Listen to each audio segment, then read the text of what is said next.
Hello, everyone. I am ecstatic to introduce our speaker today.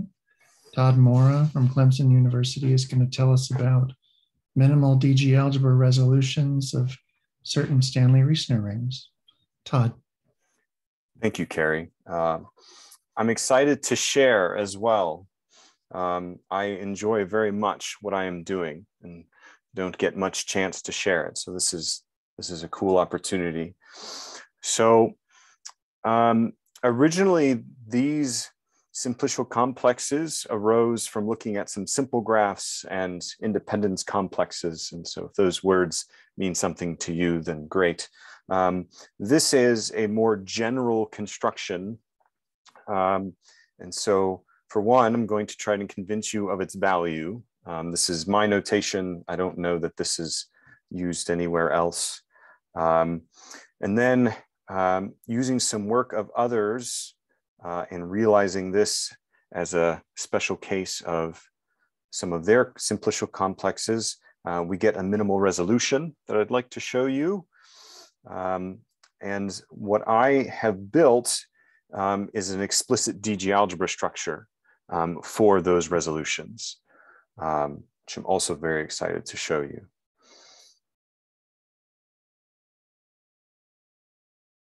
All right, a little bit jumpy, I think, on the scrolling, but I think we'll be okay.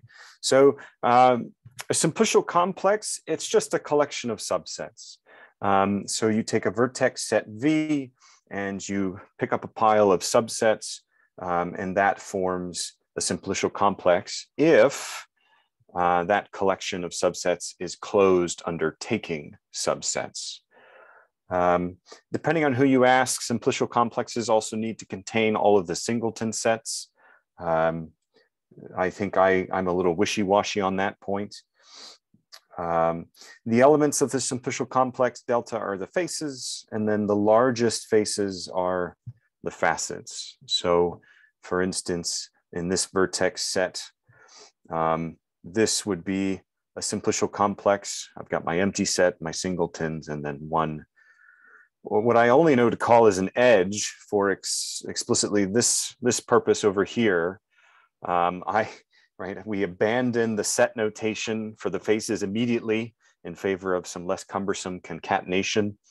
And because these are closed under taking subsets, they're generated by their facets.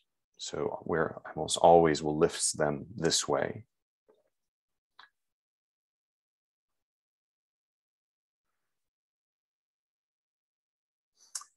A simplicial complex, we call it pure. I was first introduced to this term in Brunson Herzog's book on Cohen-Macaulay rings. I'm sure it's also elsewhere. Pure, all its facets are the same size. Now the simplicial complex that I like to play with, I build as follows.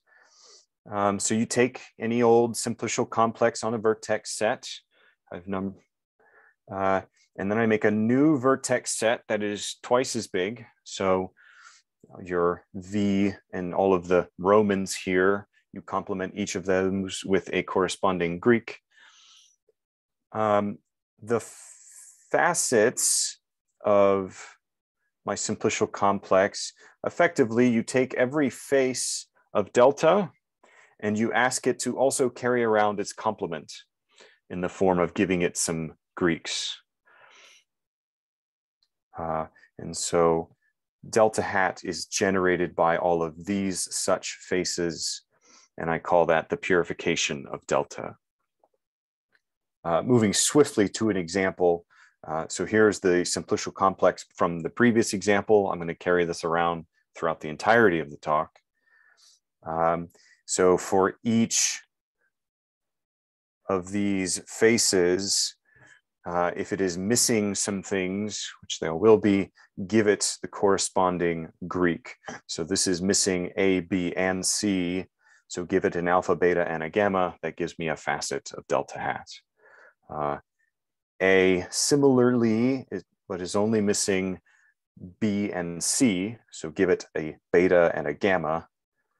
That gives me a second facet, and so on. So I have a bijection between the faces of delta and the facets of Deltahat. and likewise has a nice geometric realization. All my triples are filled in triangles, the doubles are edges, and so on. I probably did not shade the right thing. So here is a filled in triangle. Here is the corresponding facet. There we go.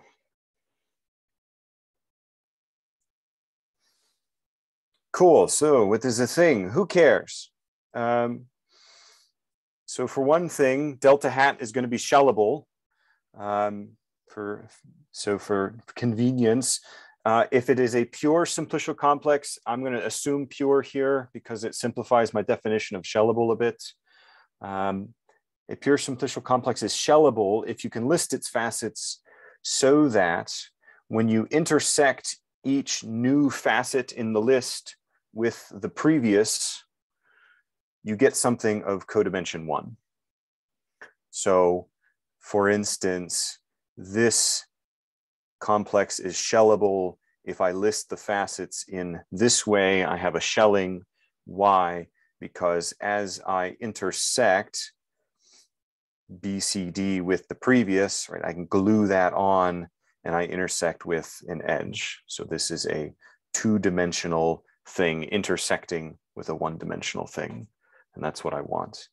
And then CDE, likewise, I intersect with the previous two and I get codimension 1 thing. So there's a shelling. The order does matter, right? It can fail. If I just toggle the order a bit, then when I intersect CDE with the previous, this is codimension 2. So this fails to be a shelling. So essentially, I want to be able to glue things on in a nice way. So Deltahat is shellable. And all we really need to do is list the facets in order of increasing number of Romans.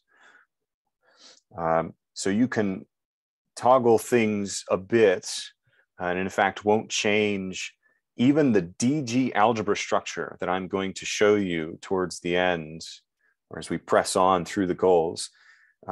Changing the order here doesn't even impact the DG structure underlying the resolution that I'm going to show you, which is nice. But right, so you glue things on one at a time and they intersect nicely with some edges, and then sometimes multiple. That's also fine. So for one thing, shellable means that the Stanley-Reisner ring, which I'm going to show you, if you know, then you know what's coming. But the Stanley-Reisner rings are going to be Cohen-Macaulay, which is some niceness condition that one might find interesting. Right, so speaking of Stanley-Reisner rings, here it is. So it's a quotient of a polynomial ring, where the ideal that you quotient out by one says the non-faces of your simplicial complex Deltahat. So with each vertex, you identify a variable in this polynomial ring. So much so the notation is exactly the same. And we just infer from context whether I'm talking about a subset or a monomial.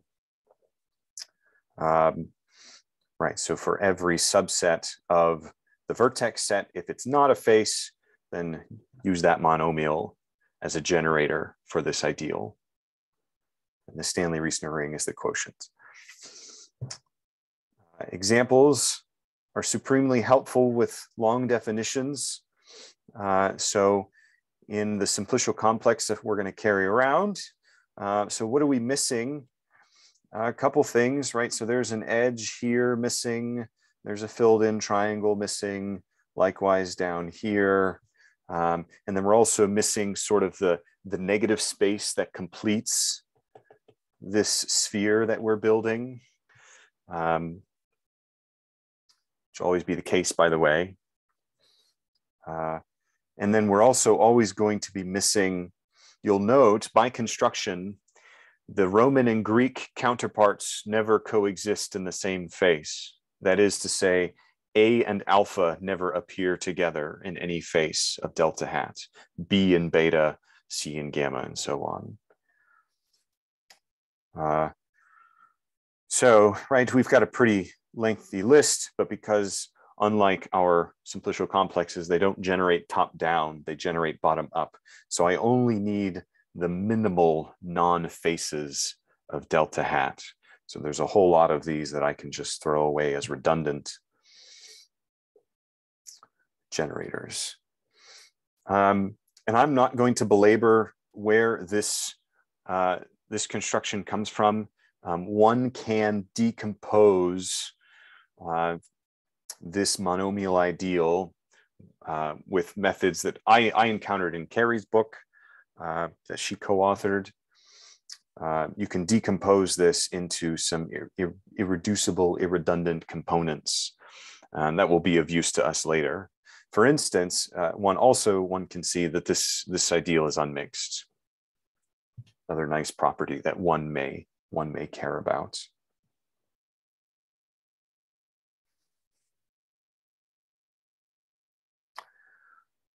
If you're one who likes thinking about the canonical module, Deltahat might be nice to think about.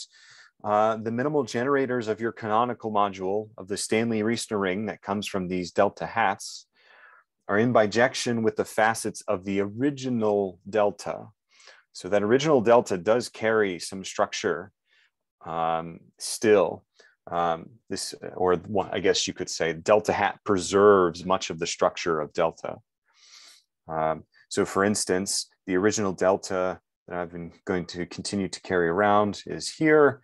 And so what do? We take a facet, we take its complement inside of the original set V, and then we sort of flip or toggle over to Greek counterparts, and that begets a monomial generator of my canonical module. Now here there's some symmetry, but this is giving me this generator. That symmetry need not be there all the time. So that's nice. Nice to write down the canonical module. If you localize your Stanley-Reisner ring, then this also gives me a really quick way of writing down the Cohen-Macaulay type. So if I want a Cohen-Macaulay ring of type K, no, that's a bad idea. That's my field. Lowercase delta, that's not cumbersome to say, right? Then I just need to make sure that's this number of facets in capital delta. I could have picked better letters. This is why we write things down on the slides. Now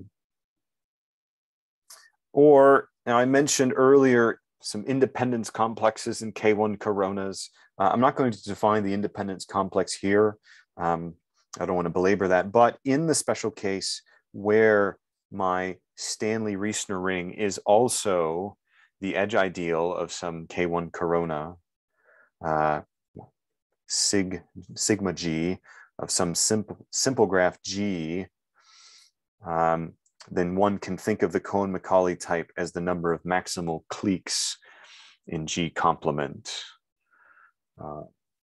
Again, I'm not going to bother to define any of the terms here, but just if you know, then you know.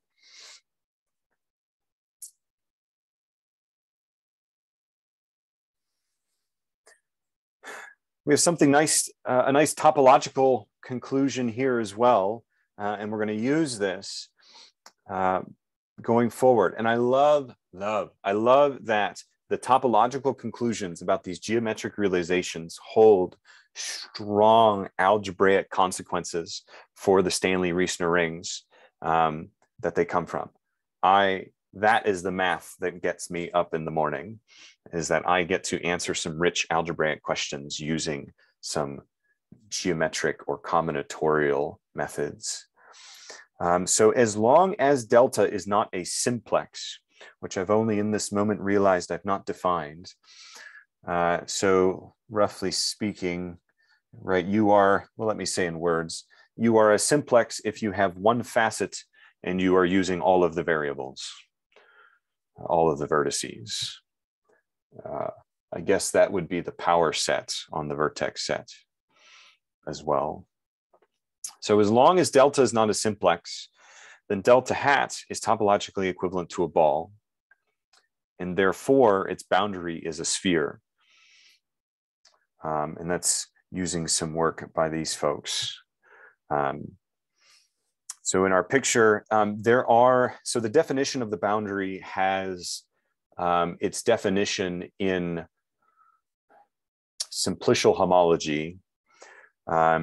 But in particular, when the case where we've got something that's topologically equivalent to a ball, the boundary is exactly what you would want it to be. It is this sphere, this shell enclosing the ball. And so this subcomplex in red, there's my boundary. So what does that matter to me? We're going to see in a minute precisely the elements of my complex that are excluded from the boundary.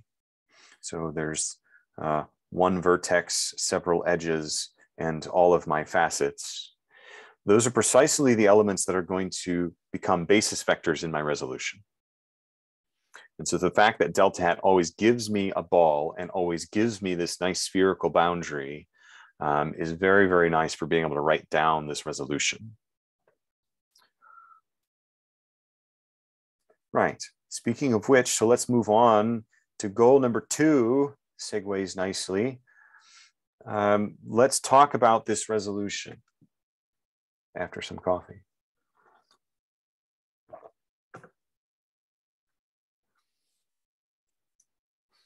So you can see these are arranged by cardinality. If you like thinking about the dimension of the simplicial complex, one could say they're arranged by the dimension, the faces dimension in the simplicial complex. But each of these gives me a basis vector. I have abandoned immediately a more cumbersome notation with subscripts and e's and this little opposite denoting something about the multi-degree. Let's be friends. I'm just going to use some square brackets around the faces. What does the differential do? Maybe what you'd expect. It maps each face to the faces in the next degree that contain it, in which it is contained, a linear combination of those. So beta lives inside of these 4 edges. You can see visually here. And so I get a linear combination of those. The coefficient is exactly what gets added to the face. And then we're toggling by a sign, which I will not belabor at all. One puts an ordering on the variables, and that affects the signs. I've picked one that seems to preserve as much structure and symmetry as possible. Right, so this edge, right, gets mapped to the pair of facets that contain it. In degree 1 here, what are we doing? You can say this a couple ways. Each facet gets mapped to its complement inside of V hat. One could say technically they're mapped to their multi-degree. Would also be an accurate statement here. And so what are we resolving? You may have put it together already yourself. But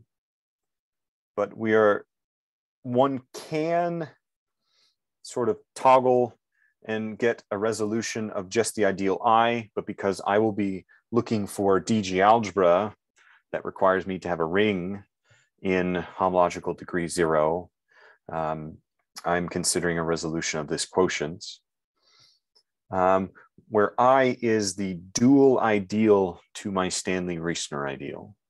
So you might recall the decomposition from earlier. Something nice about these monomial ideals is that writing down their duals is pretty nice. So I look at my decomposition, and each of these components gives me a generator for my dual ideal. And from the same paper referenced earlier, this is going to give me a nice minimal resolution for S mod I.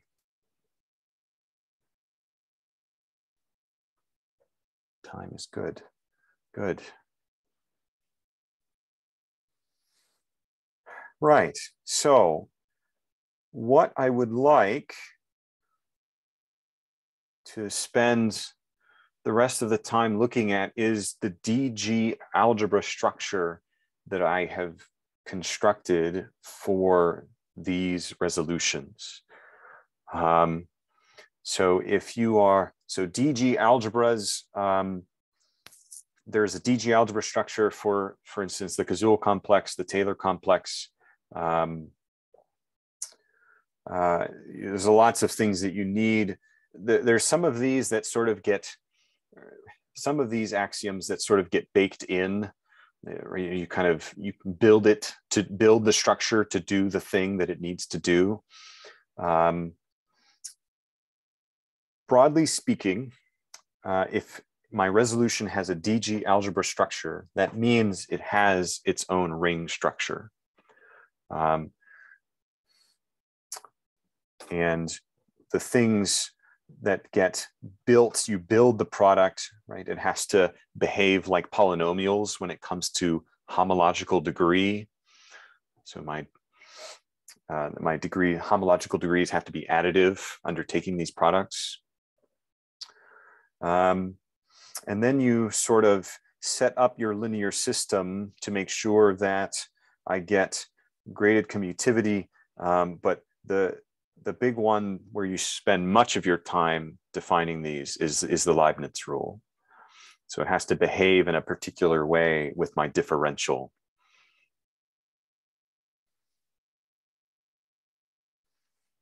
So we're going to take, right? So I am reluctant to make very technical bits in my talks, and so we're going to very cautiously peek at some of the algebra that goes on into building this thing, into figuring out a product that works, and then we're quickly going to close it back up again, and start driving around with some more pictures.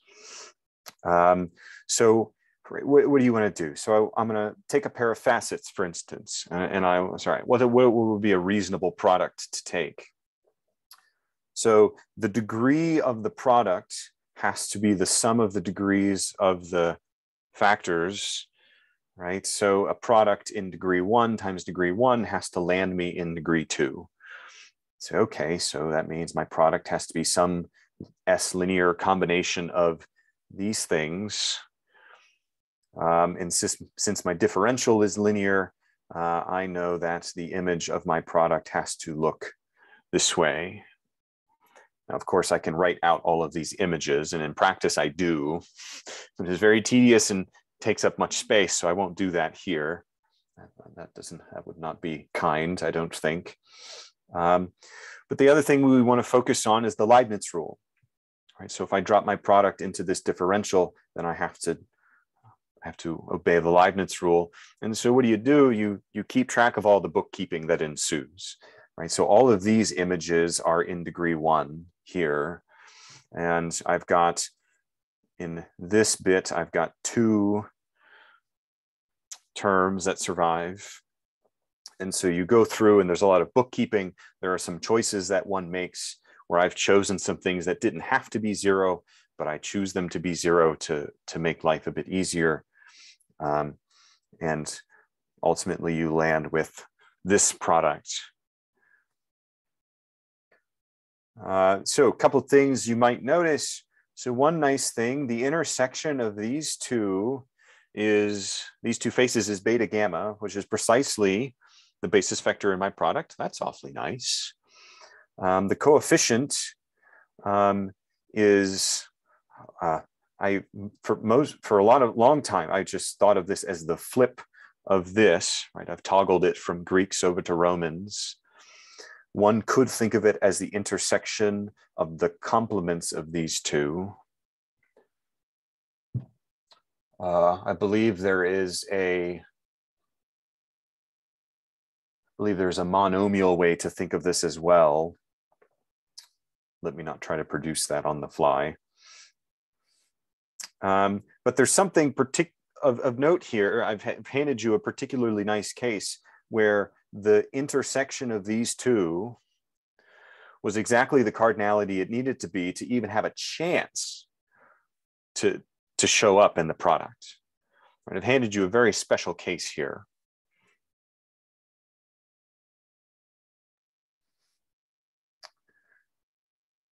Right, and you can see the speciality in the picture, right? So what did I do? Visually, I handed you a product of two facets that live right next to each other. They intersect one another in the shelling. One could put it that way. So the intersection is nice in what we want it to be, and the product is one term. Graded commutativity says that if I change the order of my product, I just maybe toggle by a sign, and so I do get another product for free, which is nice. That nice intersection property carries in other homological degrees. So if I want to consider a product of this facet and this edge, their intersection is precisely this vertex, which lives exactly in the homological degree we need it to. And so that product is nice. I get one term. The basis vector is just the intersection of these two.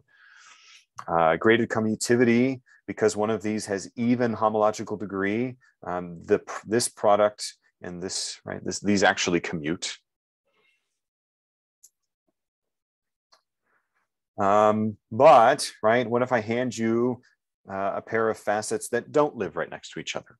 Obviously, one wants to know those as well. Turns out I do get two terms here. Right, the intersection, it is meaningful. It lives in my complex, but not in the boundary. But its degree is wrong. Right? So the sum of these two degrees is 2, but this has degree 3, homological degree. It's all right. So what gives? What it turns out, roughly speaking, one draws a path from the first face in the product to the other face in the product, and you look at the edges that you cross along the way. I believe, right. So we will look at this in a little more detail in a moment, but I kind of walk my way there by a single toggle at a time. So I'm trying to get from alpha, beta, gamma to A, beta, C. And so the interim is this facet that I sort of pass through on the way, A, beta, gamma.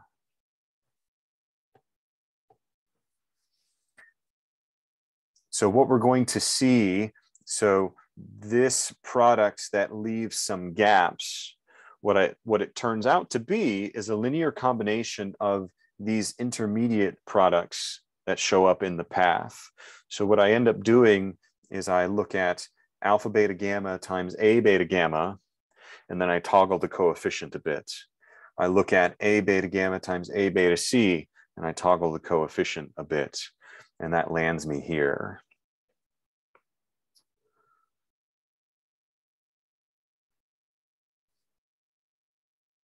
Right.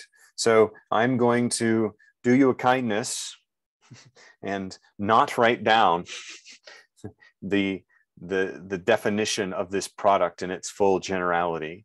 The notation alone would take, I think, a couple of slides in order to even be able to write it down. So let me speak broadly here. If the two faces that I would like to take a product of have an intersection where the dimension is nice. It's what I want it to be. It actually is a basis vector. I call this simple. And it looks up to a sign. It looks like F complement intersect F prime complement. So I'm thinking of this as a monomial here.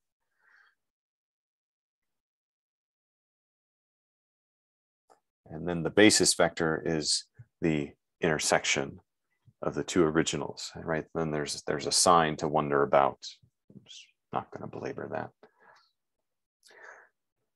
But if the intersection is the wrong dimension, so to speak, then you're just a linear combination of the simple products that show up on these paths that I've been talking about.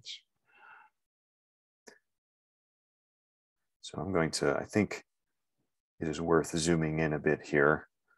My writing's a bit small.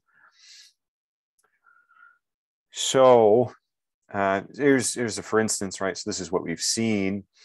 So there's a couple products that you encounter along the way, and you just toggle the coefficients a bit. I'm a little bit loose with my notation here, right? This division is not meaningful in the slightest. So I'm sort of winking at the guarantee that there's going to be a C that shows up in the coefficient here that's going to get rid of this. So I'm being a little bit loose with the notation. Toggling by a sign. So the path encounters 1, 2, 3 facets. So I've got a cube here. Similarly, right? So these two have no intersection whatsoever. And so the path just gets a little bit longer. I get an extra toggle of the sign here, and I toggle the coefficients a bit more.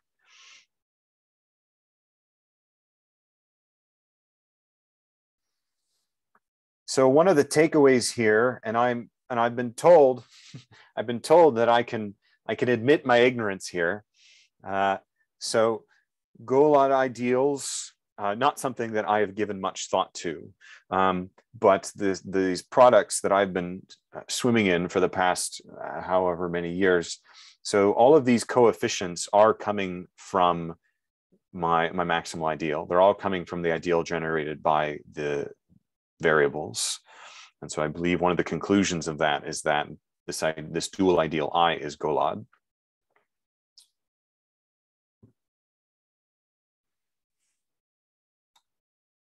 Right. And so let me one more peek under the hood. So there's a lot of symmetry going on here. One might reasonably ask why I didn't take the path this way instead, right? Why consider only the products going this way? Why not walk the other way?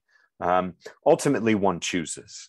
One chooses the algorithm for building these paths. And as long you can pick whatever you want to some degree, as long as one is consistent. And again, this is just like the ordering on the variables. This is a situation where I've played around with a couple of options and I've picked one that seems to preserve as much of the symmetry and the structure as possible. The goal in making these choices is so that when I'm looking for patterns, I'm reducing the amount of noise that shows up in my calculations. I don't want extra terms. I don't want extra sign toggles. Right? I'm trying to reduce as much noise as I can so that the picture displays the patterns most clearly.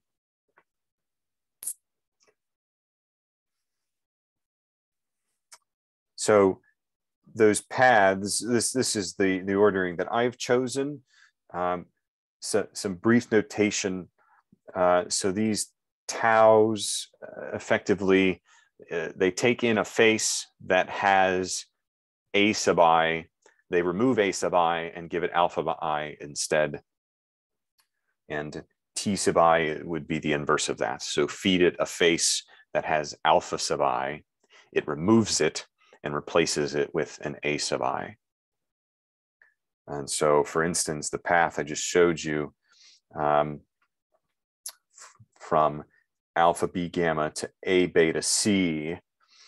I toggle first, let's remove the B with tau 2, and then let's put in A and C in turn. So this would be the notation, how it gets used. Now, so I told you I made a choice. This is a choice that I made. And there's good reason why all of the taus should be first. right? So if, right, all of the Romans, remember, they arose from my original delta.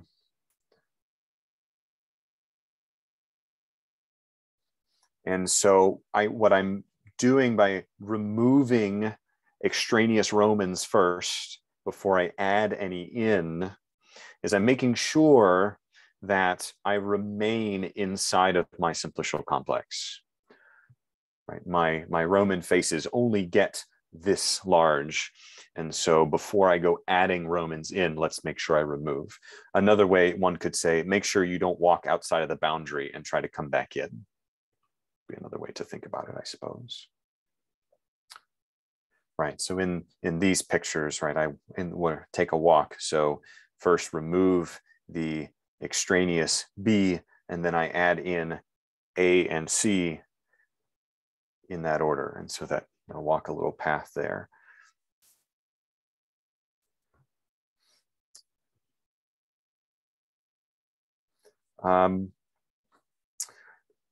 Having the subscripts reversed like this ensures that path from F to F prime is the same as path from F prime to F, but in reverse order. So just for structural reasons.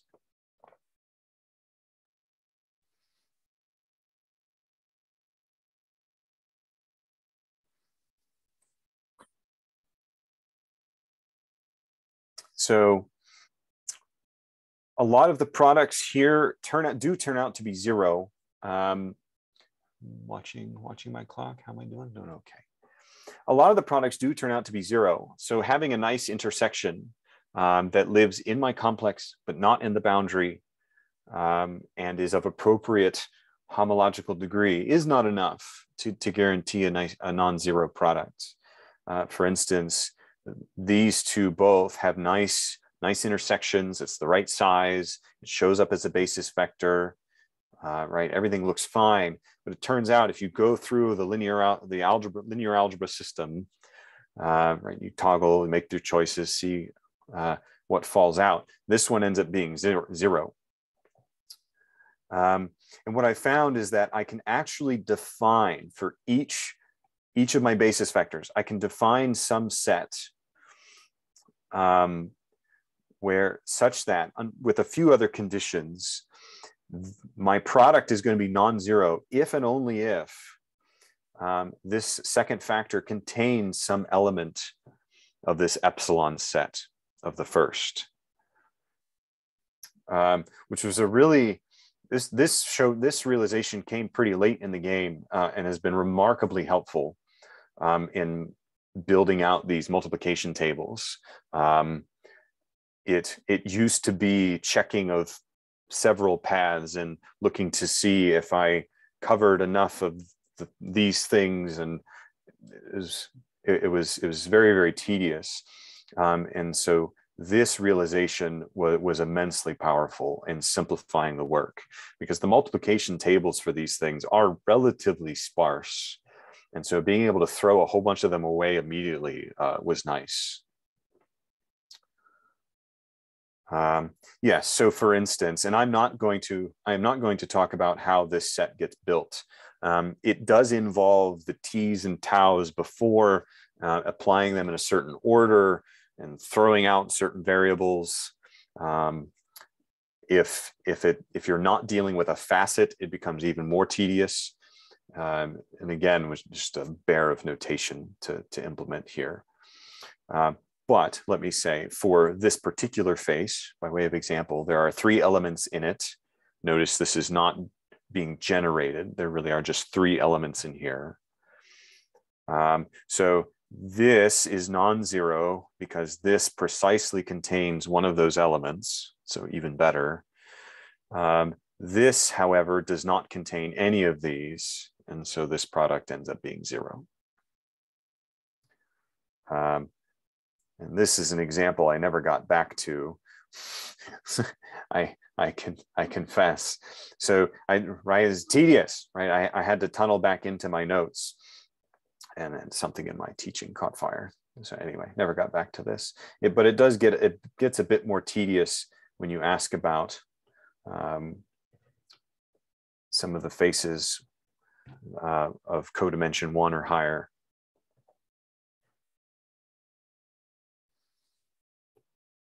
I won't belabor that here. So proof is ongoing. It's well underway.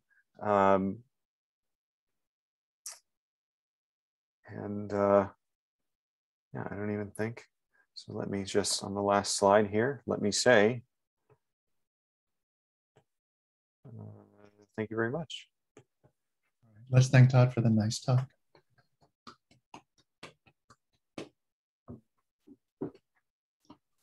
Questions for Todd? I have one. Becca. I think I've missed, did you describe the class of Stanley-Reisner rings that this technique works on somewhere? And if you did, would you be willing to say it again? Absolutely. I do not think I lingered there terribly long at all. So the Deltahat construction is the one for which it works. And that is this exercise of taking some arbitrary delta, and then for each face, one maps it to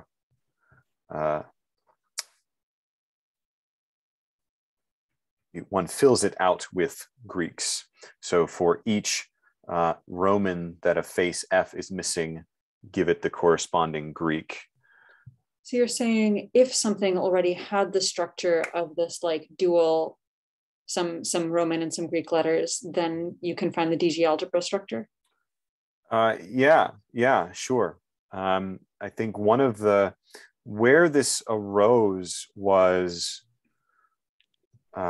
looking at independence complexes of K1 coronas. And so one takes a simple graph, A, B, C, call that G, and then you form a K1 corona by giving everybody a whisker. And then you ask about independent subsets of this thing.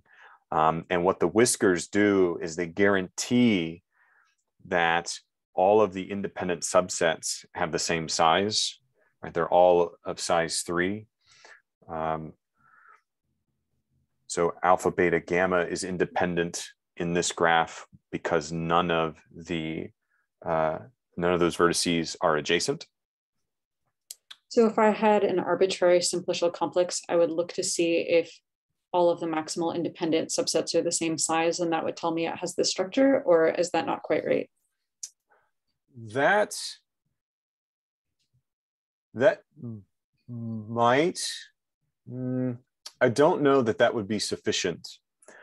I think one of the key components here is that A and alpha never appear together anywhere in this simplicial complex. B and beta never appear anywhere in the simplicial complex, and C and gamma and so on. I think that what I'm doing is each facet here is carrying around a face from delta, and in some sense also carrying around its complement. So you're kind of packaging the duality all in one simplicial complex here. And I think the uniqueness of that, I think, is what makes some of this go. Okay, so there's not really a good shortcut. If I have a simplicial complex, it would be, I should try to figure out if I can assign Greek and Roman letters in a way that ends up giving it the structure. Yeah, yes. Yes. Thanks. Yeah, absolutely. And the fact that this is closed under taking subsets and is still living in here in some sense gets used as well. Yeah, so I'm hesitant to think about a shortcut to just build this immediately.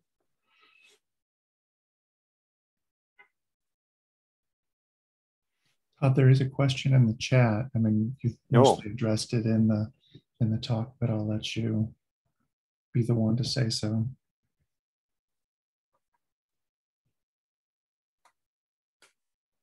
Proving DC structure on the free resolution. Did you show explicitly the product structure?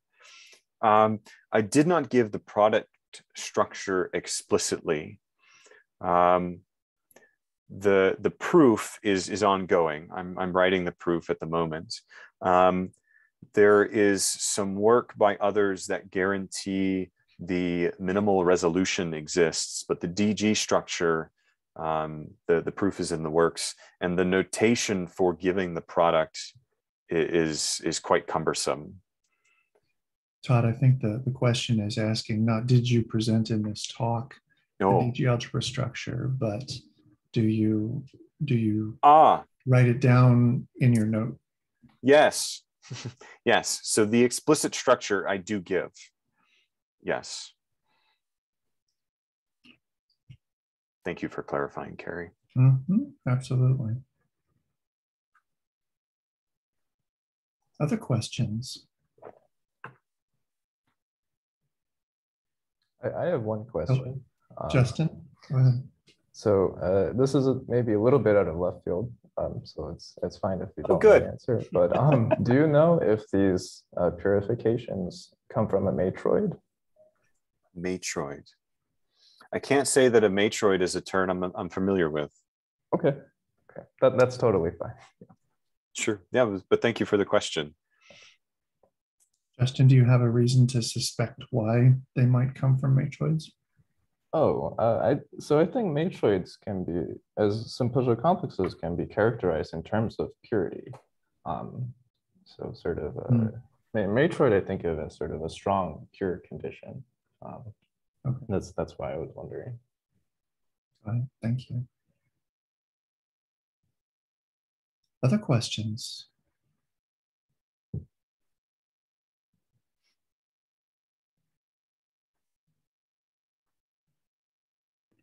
All right. Hey, excuse me, I had something in my throat. Could I ask one quick question? Yeah, sure. Please. So on a slide up above, when you were talking about when the faces are not right next to each other, and you have to travel through some non-stuff. Yes. There was an example where you have a -1 raised to the 4th power. Yes. Middle one down. Could you explain where that 4 comes from? Yeah. Quite simply, it just comes from the number of facets that I encounter on my little walk over here. I see. So you're counting the blue faces and the non guys. Okay. Correct. Cool. And so this and it turns the quote unquote simple product into a trivial case of this. So what you can see the path, right? The length of the path keeps shrinking. And so if they're right next to each other, one could think of that as just a path with 2. And you can also see now that we're here, right? So I'm toggling, the longer the path, the heftier the toggle on the coefficients. And so again, right, so it drops further. And then in the case where they are right immediately next to one another, right, I don't have to toggle them at all. That makes sense. Thank you. Yeah.